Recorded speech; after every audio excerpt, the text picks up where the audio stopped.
This is my community plan project.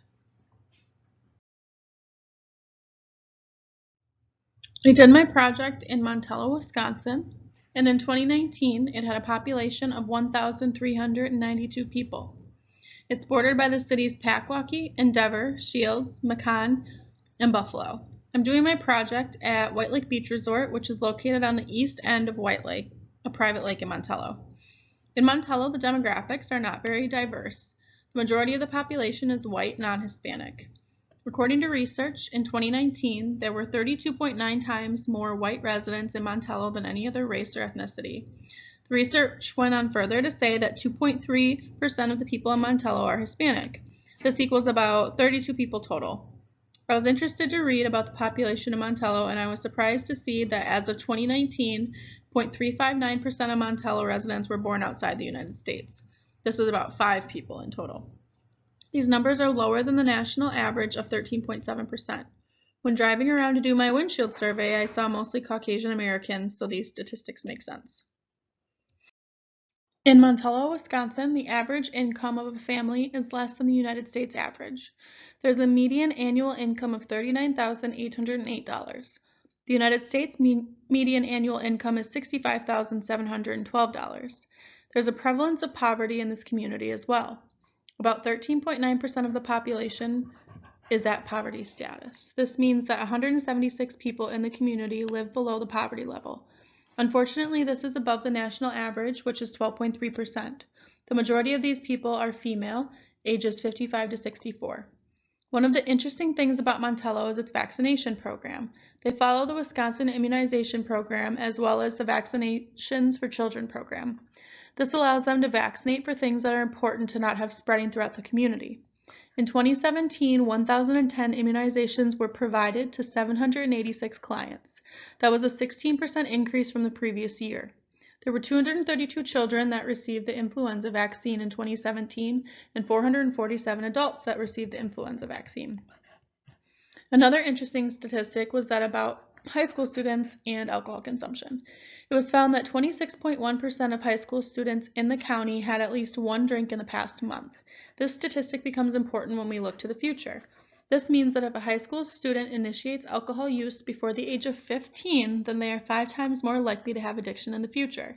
If we can avoid this use by education, then their chances of addiction decrease immensely. Some reports say by about 10% every year it's delayed. The leading causes of death in Wisconsin are heart disease, cancer, and accidents. Heart disease is also known as cardiovascular disease. It's split up into 4 subgroups: coronary artery disease, cerebrovascular disease, peripheral artery disease, and aortic atherosclerosis. In 2017, there were 11,680 deaths from heart disease alone. This chart shows the statistics of Wisconsin's mortality rate for firearm deaths, homicides, and drug overdoses compared to the United States data. And this is another chart outlining that information. When conducting the windshield survey, I found that the community as a whole was very small and well kept. It seems like most of the people within the community knew one another. The biggest challenge in the community is definitely keeping up with all the litter throughout the city. There was also a lack of access to health care. The resort itself didn't have many issues with this, though. I'd say the most pressing problem in this city was the amount of time it would take to get to a hospital in an emergency situation. They could definitely use some sort of urgent care in the area to treat people when the 2 primary care physicians were booked. I thought the teamwork throughout this community was amazing. Everyone worked together to get tasks done. The most unexpected thing for me was the lack of knowledge of diseases and illnesses that could spread without washing your hands properly before handling food. That's why I chose the project that I did. Now I'll move on to talking about community partners and resources for my project. One of the partners in this community that's important to my project is Caitlin Netza. She runs the resort. She manages the bar, restaurant, financials, as well as maintenance, housekeeping, and any other employees that work there. She's the one that allowed me to do my project and has been very helpful. She's helped me build my project based on what the staff already knows as well. Another one of the partners in this community is Wanda Bailing. She's the person that actually bought the resort last year. She's also Caitlin's mother-in-law. Wanda has been extremely helpful with showing me around and letting me know what she thinks would be good to teach. She's also learned a few things, so that's always nice to hear. She's been very welcoming and is an asset in this community. Someone else that was important to include when implementing my project is the Director of Human Services. In Marquette County, the Director of Human Services is Mandy Stanley. She's located at 428 Underwood Avenue in Montello, Wisconsin. The Director of Human Services is responsible for developing, implementing, and evaluating a comprehensive range of programs and services that impact the quality of life for all county residents. Some of the areas they focus on are mental health, public health, child welfare, elderly, disability, and children's long-term care services. There are also clinical services that the Director of Human Resources overlooks, such as outpatient clinic services, intoxicated driver programs, comprehensive community services, community support programs, and crisis intervention. I think being in contact with this person would be beneficial to my project because it would be easier to then implement it throughout more areas instead of just at White Lake Beach Resort. She'd be able to assist me with getting in touch with the right people to present my PowerPoint in clinics and then even possibly at after-school programs. As for on White Lake Beach Resort, it would be beneficial to have her opinion on my project and how she thinks it could be better implemented. Another person that's important to include in this project is the food supply company.